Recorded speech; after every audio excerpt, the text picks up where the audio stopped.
सावन की हल्की झमाझम में रात कितनी भयानक होती है आज पता चला था। नीम अंधेरे में मैं पागलों की भांति उस जंगल के बीचों बीच किसी सांप की तरह बलखाती सड़क के किनारे किनारे भागी जाती थी।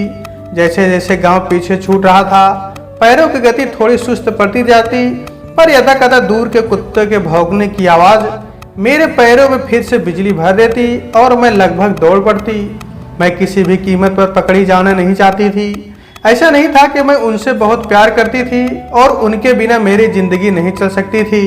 मैं उम्र के उस पड़ाव पर थी जहां व्यक्ति का अपना अस्तित्व बनना शुरू हो जाता है, जहां वो अच्छे बुरे के बीच केवल भेद करना नहीं सीख लेता बल्कि अन्याय के विरुद्ध प्रतिक्रिया भी देने लगता है। मेरे अपने सिद्धांत थे जो वर्षों की मेरी मेहनत से प्राप्त की गई शिक्षा और मेरे हॉस्टल में बिताए गए खुले पर अनुशासित परिवेश के परिणामस्वरूप अंकुरित हुए थे। मुझे मेरे विचारों पर गर्व था। मैं जाति पात ऊंच नीच अमीर गरीब के भेद को नहीं मानती थी और मेरे परिवार को भी मेरे आदर्शों पर गर्व हुआ करता था। पर आज इस अंधेरे में यह रोशनी मिल रही थी कि हम मुखौटों के बीच जीने वाले समाज में जीते हैं। ये ऐसे लोग हैं जिनके दोहरे मापदंड होते हैं। पिताजी का क्रोध याद आता। मैंने ईमानदारी से अपनी इच्छा उनके सामने रखी थी और उनकी प्रतिक्रिया बहुत ही निष्ठुर थी और माँ ने तो आत्महत्या तक की धमकी दे डाली थी। मेरी गलती बस इतनी थी कि मैं एक विजातीय लड़के से किया गया अपना वादा निभा रही थी। किसी लड़की के लिए घर छोड़ने का निर्णय ले पाना आसान नहीं होता। एक अनजान रिश्ते के लिए वो अपने सारे रिश्तों को दांव पर लगाने का जोखिम कैसे उठा लेती है, यह मेरी समझ में नहीं आता था। पर आज मेरी समझ में ये बात भली भांति आ गई थी कि उसे ऐसे निर्णय लेने में सबसे अधिक उसके परिवार वालों का रूखा व्यवहार और अव्यवहारिक प्रतिक्रियाएं ही मदद करती हैं। काश मेरे माँ बाप मेरे विचारों को समझने की कोशिश करते, जिसे मैंने चुना था उसे परखने की कोशिश करते। मैं जितना अधिक उनके बारे में सोचती, मेरा गुस्सा उतना ही बढ़ता जाता और मेरे पाँवों की गति तेज हो जाती। मैं इस बारे में अब अधिक सोचना नहीं चाहती थी। मेरा निर्णय खूब सोच समझ कर लिया गया निर्णय था। ऐसे फैसले तो भावावेश में ही लिए जाते हैं। मैं तो बस जल्दी से जल्दी उस जगह पर पहुंचना चाहती थी जहां वो मेरा इंतजार कर रहे थे। उधेड़बुन में फंसे हृदय के लिए यह आवश्यक था कि वो जल्दी से जल्दी निर्णय सिंधु से बाहर निकल जाए। शेरनी कितनी भी भूखी हो वो शिकार के लिए तत्परता नहीं दिखाती, परंतु हिरणी एक हल्की सी आहट पर ही भाग खड़ी होती है। मेरी हालत उस हिरणी सी ही थी और मुझे ऐसी किसी भी आहट से बचना था।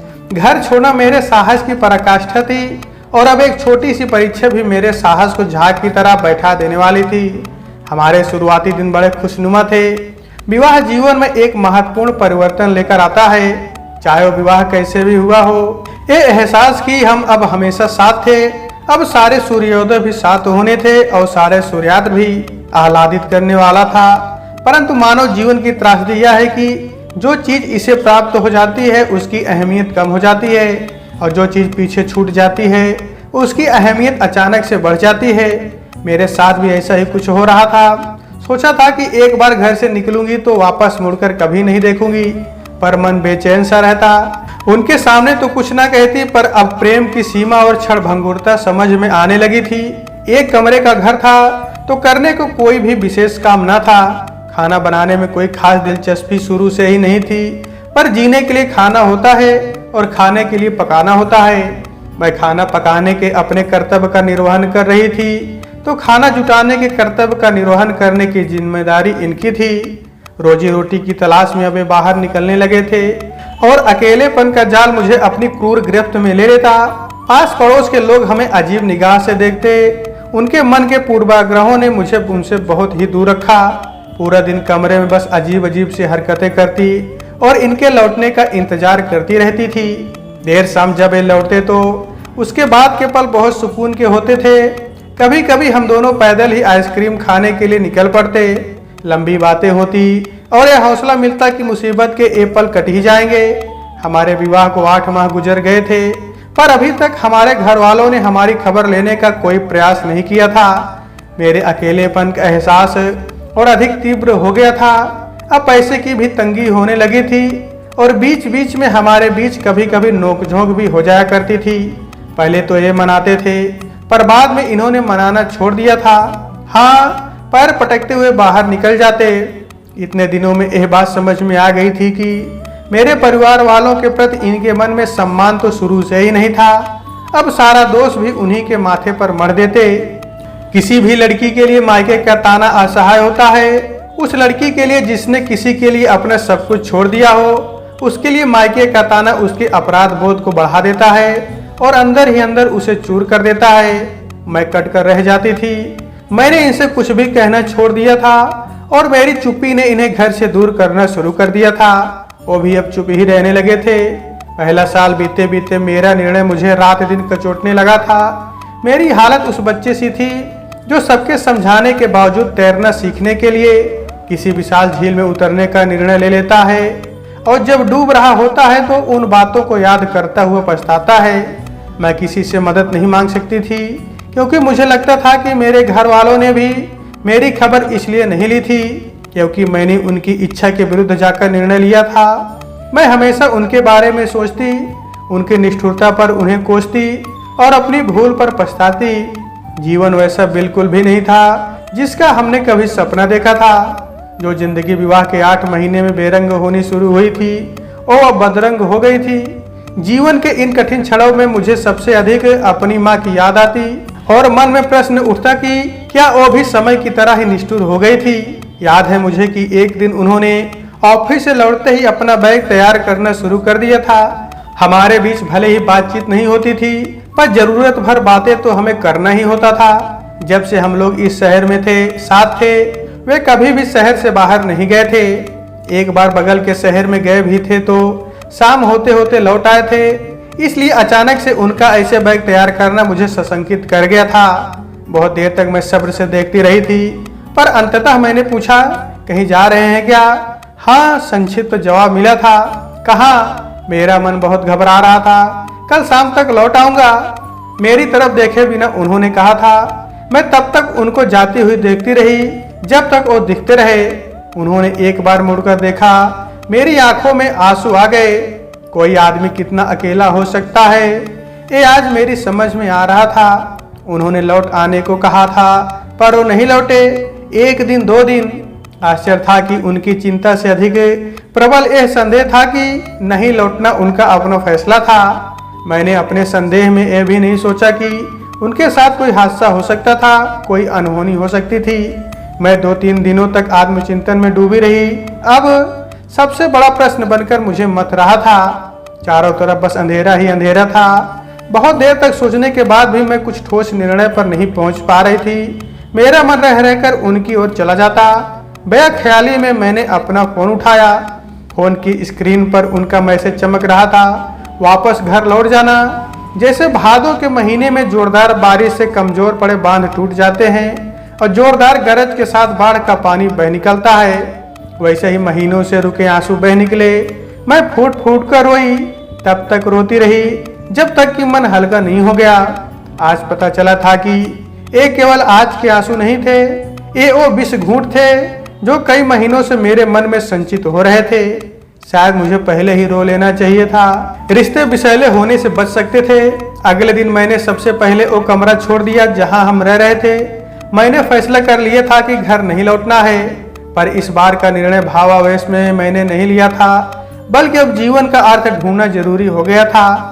मेरे गले में एक सोने की चेन थी जिसे मेरी माँ ने मुझे दिया था और बहुत कठिनाइयों में भी जिसे बेचने या गिरवी रखने से इनकार किया था। आज उसे बेचना पड़ा। उसे बेचकर मुझे 60,000 रुपये मिल गए। इन पैसों ने उस विपत्ति में भी मुझ में एक अद्भुत ऊर्जा का संचार कर दिया था। मैं अक्सर अपनी माँ से उसके स्वर्ण प्रेम को लेकर लड़ा करती थी और अपने अर्थशास्त्र के ज्ञान का उसे उपदेश देती कि सोना खरीदना क्यों एक बेकार का शौक था। पर आज मेरी अनपढ़ माँ के गृहस्थी के उस सरल से अनुभव ने मुझे टूटने से बचा लिया था। इस बात ने माँ की याद दिला दी और उसे याद कर मेरी आंखों में आंसू आ गए, पर साथ ही होंठों पर हल्की सी मुस्कान भी आई। मन ने कहा, इन परिस्थितियों में कोई हंस सकता है क्या? एक गर्ल्स हॉस्टल में कमरा आसानी से मिल गया था। मैं बाजार जाकर बहुत सारी किताबें खरीद लाई थी और एक पुस्तकालय भी ज्वाइन कर लिया था। पढ़ाई में मैं शुरू से ही बहुत अच्छी थी। जीवन के बुरे दौर में आदमी अपनी खूबियों को याद नहीं रख पाता है और जो बुरे वक्त में भी अपने विशिष्ट गुणों का ध्यान रख साधना करने की क्षमता रखता है वह बुरे वक्त को भी बदलने की क्षमता रखता है। मैंने पागलों की तरह पढ़ना शुरू किया।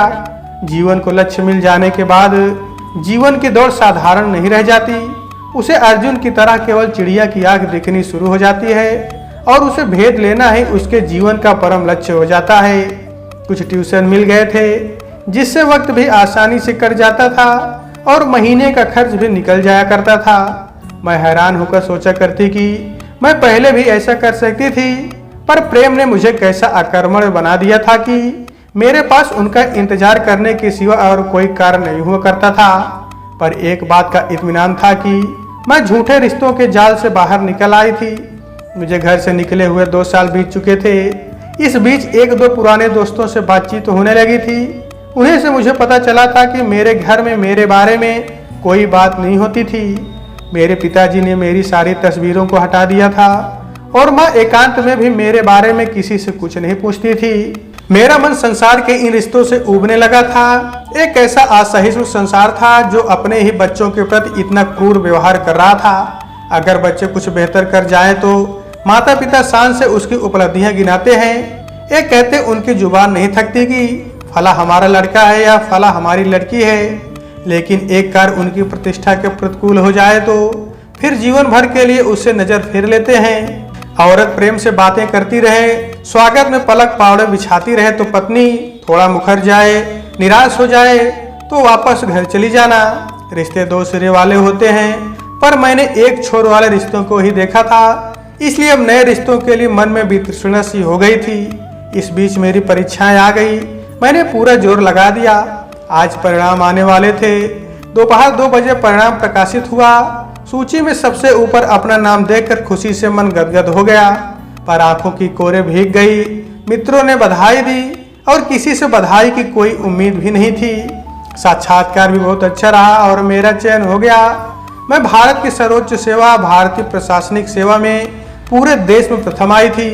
मैंने कांपते हाथों और धड़कते दिल से अपनी माँ का नंबर डायल किया। पूरे 2 साल बाद मैंने उस आवाज को सुना जिसे मैं करोड़ों आवाजों के बीच भी पहचान सकती थी। हेलो कौन?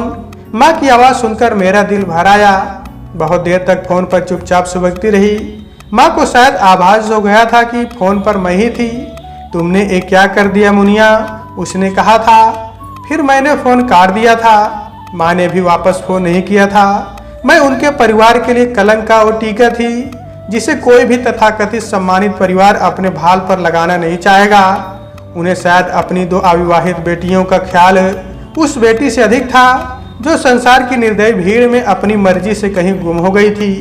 103 सप्ताह के प्रशिक्षण को सफलतापूर्वक पूरा करने के बाद मेरी नियुक्ति पश्चिम बंगाल में अनुमंडल पदाधिकारी के पद पर हो गई। बहुत बार घर जाने की चाह हुई, पर न जाने क्यों ऐसा लगता था जैसे मेरा कोई घर ही नहीं था। किसी बालक को नया खिलौना मिल जाए तो वो उसे लेकर घर से बाहर भागता है, इसलिए नहीं कि सबके साथ खेल सके, बल्कि इसलिए कि सबों पर अपना रुतबा जमा सके। मेरी स्थिति भी कभी कभी ऐसी ही हो जाती थी। मेरी सफलता को देखने वाला वैसा कोई न था जो मुझे पहले से जानता था या जिसने मेरी जिल्लत और लाचारी को देखा था। इस दुनिया में मैं स्वयंभू थी, पर दुनिया बहुत छोटी है। यह बात उस दिन साबित हो गई जब अपने आवास से कार्यालय जाते समय अचानक निगाह तारा हॉस्पिटल के सामने की सीढ़ियों पर बैठे एक अधेड़ दंपति पर पड़ी। मैंने ड्राइवर से गाड़ी रोककर उनसे पूछने को कहा कि उनकी क्या समस्या है। ड्राइवर गया तो पति उठकर उसके साथ ही हो लिया, जबकि उसकी पत्नी वहीं बैठी रही। मैं देख रही थी कि वो आदमी दूर से ही मेरी गाड़ी की लाल बत्ती और अनुमंडल पदाधिकारी का बोर्ड देखकर करबद्ध हो गया था। उसके चेहरे पर कातरता के भाव थे।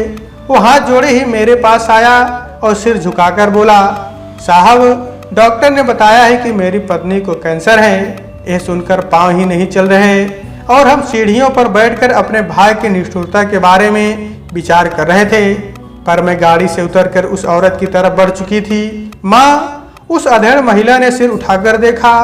माँ लाखों की भीड़ में भी अपने बच्चे को पहचानने में चूक नहीं कर सकती। मुन्नी, माँ फूट फूट कर रो पड़ी। मैंने उन्हें गले से लगा लिया। मेरे सारे गिले शिकवे उन आंसुओं में बह गए थे। इतने दिनों से कलेजे पर जो भार था वो अचानक से हल्का हो गया था। बाबा अभी भी अवाक खड़े थे। उन्हें यकीन ही नहीं हो रहा था कि जो वे देख रहे थे वो सच था या कोई सपना। डॉक्टर ने कई राउंड के चेकअप के बाद यह स्पष्ट कर दिया था कि माँ को कोई कैंसर नहीं था। उन लोगों से जांच करने में भूल हुई थी। हालांकि मैं यह जान रही थी कि ऐसी भूल जानबूझकर ही की जाती है ताकि किसी परिवार को लूटने का मौका मिल सके। माँ बाबा एक सप्ताह तक मेरे साथ रहे। बाबा ने फोन कर करके निकट और दूर के सभी मित्रों रिश्तेदारों को बता दिया कि उनकी बेटी IAS बन चुकी थी।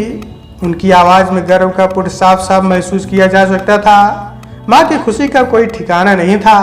वह बता रही थी कि उसने मेरी कुशलता के लिए कितनी मन्नतें रखी थी। मेरा मन अशांत तो हो गया था। रिश्तों की पोल खुल चुकी थी। अब शब्दों से भरपाई कर पाना नामुमकिन था। माँ ने बहुत जोर डाला कि मैं भी उन लोगों के साथ घर चलूं, पर अब इच्छा खत्म हो चुकी थी। मैंने ड्राइवर के साथ उन्हें भेज दिया। मैं फिर से अकेली थी, परंतु अब इस अकेलेपन में असीम शांति थी। माँ ने मेरे विवाह का जिक्र छेड़ा था, पर मैं विवाह के नाम से भी चिढ़ने लगी थी। विवाह मेरे लिए एक ऐसा बंधन था जो एक स्त्री को अपने अस्तित्व को भुलाकर खुश रहने की सीख देता है। मैं विवाह के बिना भी खुश थी, बहुत खुश। अनाथालय से मुक्ति को आज घर लेकर आई हूँ। आज ये सारी कागजी प्रक्रियाएं पूरी हुई और यह प्यारी बच्ची मेरी बेटी हो गई है। उसका नाम मैंने पहले ही सोच लिया था, मुक्ति। वो मेरे लिए मुक्ति ही तो थी। इस स्वार्थी संसार के स्वार्थ भरे रिश्तों से मुक्ति, एक स्त्री के लिए पुरुष पर निर्भर होने के बंधन से मुक्ति, वंश चलाने के लिए एक पुत्र होने की दकियानुसी सोच से मुक्ति। एक औरत होकर मैंने जो राह चुनी थी वो राह मुक्ति की ही राह थी। औरत की तरह कमजोर होने के बोध से मुक्ति की राह, जिसे मैंने अपने हौसलों से जीता था। तो दोस्तों आज के वीडियो में बस इतना ही। कहानी आपको कैसी लगी कमेंट बॉक्स में जरूर बताइएगा। तो आपसे मिलते हैं अगले वीडियो में, तब तक के लिए नमस्कार।